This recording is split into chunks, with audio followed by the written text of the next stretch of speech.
Bienvenue à toi. Aujourd'hui, nous allons aborder un sujet que personne ne traverse indemne. Le deuil. Un événement brutal. Un silence qui hurle dans l'âme. Mais derrière cette douleur se cache peut-être une force encore inconnue. Dans cette vidéo, nous explorerons comment le deuil, bien que déchirant, peut devenir une voie de renaissance intérieure, en s'inspirant notamment des réflexions profondes de Carl Jung et d'autres grands penseurs. Prépare-toi à un voyage vers la résilience, la transformation et la découverte de soi. Le choc du vide. Style. Description émotionnelle immersive. Il y a un moment imperceptible au début où tout bascule. Un moment où l'air même que tu respires semble se transformer en une matière épaisse, presque étouffante. Le deuil, quand il surgit, ne frappe pas seulement ton cœur, il envahit ton être tout entier. Chaque pas devient un effort. Chaque regard vers l'avenir ressemble à une traversée du désert, sans carte, sans repère. Le monde que tu connaissais s'effrite lentement sous tes yeux.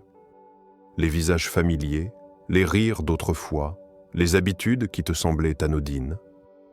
Tout cela devient soudain lointain, comme des souvenirs emprisonnés derrière une vitre que tu ne peux plus franchir. Carl Jung, avec sa lucidité perçante, l'a si bien exprimé. Il n'est pas rare que la perte ouvre en nous une porte vers une profondeur insoupçonnée. Et c'est là que commence le véritable voyage. Pas celui que tu choisis, pas celui que tu prépares, mais celui que la vie impose, en arrachant des morceaux de toi que tu pensais indispensables. Quand la perte frappe, elle ne prend pas seulement ce que tu aimais, elle emporte aussi tes certitudes. Elle te dénude de ce que tu croyais être ta force, te laissant face à un miroir brut. Qui es-tu sans ce que tu as perdu? Le vide devient un compagnon silencieux. Il te suit dans la maison, s'assoit à ta table, s'allonge à tes côtés. Il n'a pas besoin de parler. Sa présence seule suffit à alourdir chaque moment. Mais dans ce silence étrange, une question émerge, insistante, douloureuse. Quand le monde extérieur s'effondre, quel monde intérieur décides-tu de bâtir? C'est là que tout se joue. Car face au vide, tu as deux choix. Te recroqueviller, fuir, t'éteindre lentement, ou bien affronter ce désert et commencer à semer, grain par grain, une nouvelle terre intérieure. Il n'y a pas de carte pour ce territoire. Pas de boussole fiable, ni de sentier tout tracé. Seulement ton courage. Ta capacité à rester présent, même lorsque tout crie en toi de partir. La douleur est brutale, oui. Mais elle est aussi un passage. Une porte secrète que seuls ceux qui ont tout perdu peuvent apercevoir. Et si, au lieu de fuir ce vide, tu décidais de l'habiter? De l'explorer comme un aventurier s'aventurerait dans une grotte encore inconnue, sans lumière, mais avec l'espoir d'y découvrir des trésors cachés? Réflexion profonde. Parfois, perdre ce que nous pensions essentiel révèle ce que nous étions vraiment en train d'ignorer. Car sous les couches de ce que nous croyions être notre vie, statut, relations, habitudes, il existe une autre vérité. Une partie plus pure, plus vraie, souvent enterrée sous les attentes et les illusions. C'est dans cet espace aride, dans ce rien apparent, que la possibilité d'une véritable transformation germe. Le deuil n'est pas seulement une perte. C'est une main invisible qui arrache l'ancien pour créer l'espace du neuf. Un acte de destruction, oui, mais aussi paradoxalement une invitation à renaître. Pas en oubliant, pas en remplaçant, mais en devenant quelque chose ou quelqu'un que tu n'aurais jamais soupçonné être capable de devenir. Accepter sans fuir, style, analyse psychologique. Face à la douleur, notre esprit humain suit presque un script automatique. Éviter, rationaliser, accélérer le processus de guérison. C'est une réaction biologique autant que sociale. La survie émotionnelle semble exiger l'évitement. Mais ce réflexe immédiat nous condamne souvent à prolonger l'agonie intérieure plutôt qu'à l'apaiser. Dès qu'une perte survient, tout en nous cherche une échappatoire. On se convainc que ça ira mieux demain. On se jette dans le travail pour oublier. On se perd dans les distractions, dans les obligations, dans l'illusion d'un contrôle retrouvé. Carl Jung, avec sa lecture magistrale de la psyché, nous alerte pourtant: tout ce qui n'est pas confronté devient un destin. En d'autres termes, ce que tu refuses de regarder aujourd'hui prendra racine en toi et te poursuivra sous d'autres formes. Un deuil non accepté devient un poids silencieux. Un fardeau psychologique qui influence tes choix, ton humeur, tes relations, souvent sans que tu en sois conscient. Dans cette perspective, fuir la douleur n'est pas la vaincre. C'est lui donner plus de pouvoir. Jung ajoute: ne résiste pas à ta douleur. Approche-toi d'elle. Laisse-la t'enseigner. Il ne parle pas ici de céder à la douleur de manière passive. Il parle de l'acte conscient et volontaire de t'approcher de ta souffrance, de l'observer, d'apprendre d'elle, sans la nier, sans la repousser. Imagine ta douleur comme une mer déchaînée. Plus tu t'acharnes à lutter contre les vagues, plus tu risques de t'épuiser et de couler. Mais si tu apprends à flotter, à accompagner leurs mouvements sans paniquer, tu te rends disponible à quelque chose de plus profond, la traversée. Le vrai courage n'est pas dans l'oubli précipité. Il est dans la capacité de rester immobile face à la tempête. De dire intérieurement: je suis ici, je ressens tout, et je n'ai pas besoin de fuir. Question percutante. Et toi, as-tu déjà eu le courage de rester immobile face à ta souffrance, sans vouloir l'effacer immédiatement?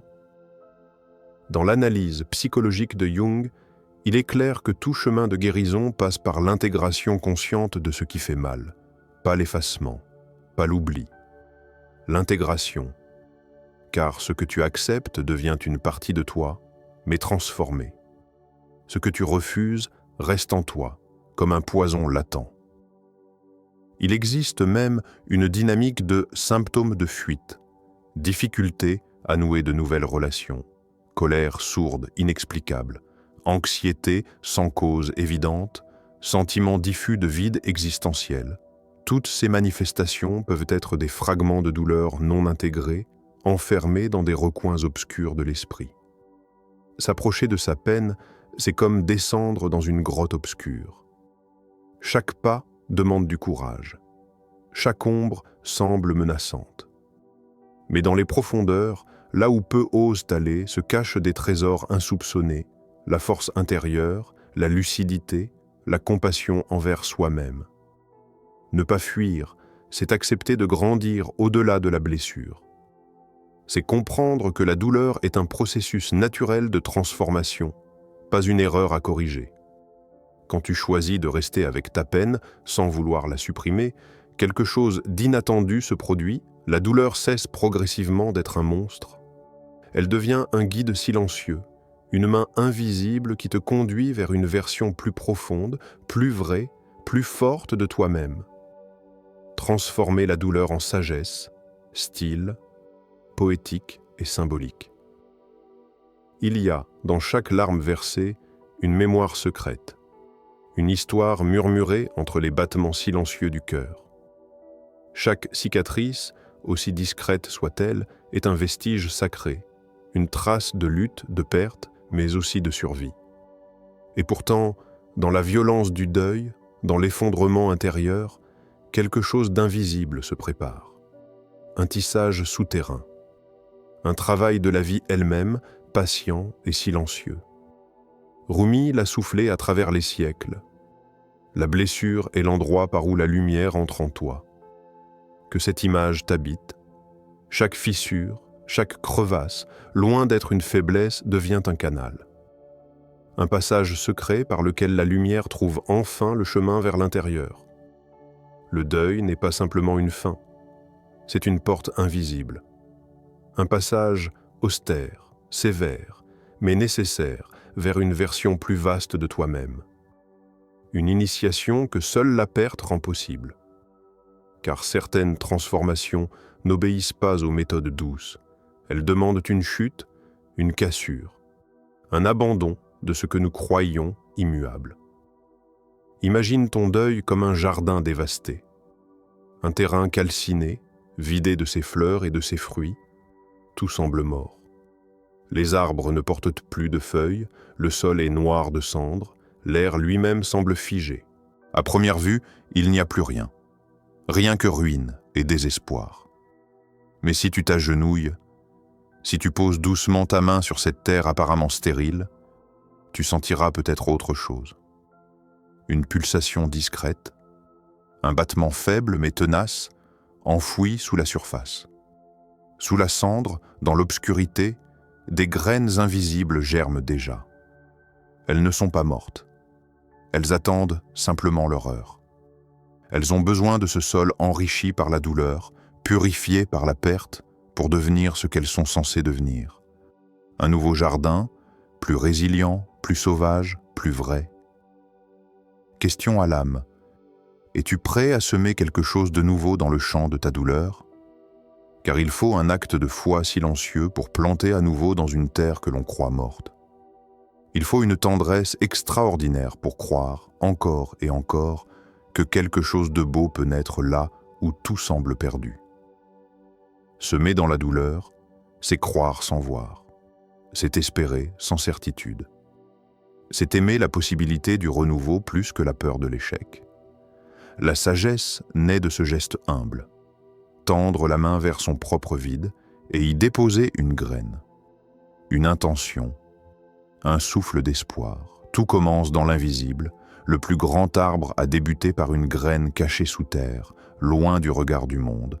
De même, ta future force, ton futur amour, ton futur toi-même commence ici, dans ce sol fragile, dans cette douleur muette, dans cet instant suspendu où tu choisis de ne pas renoncer. Il n'y a pas de hâte, il n'y a pas de pression. La vie sait, elle saura nourrir ce que tu auras eu le courage de planter dans la nuit.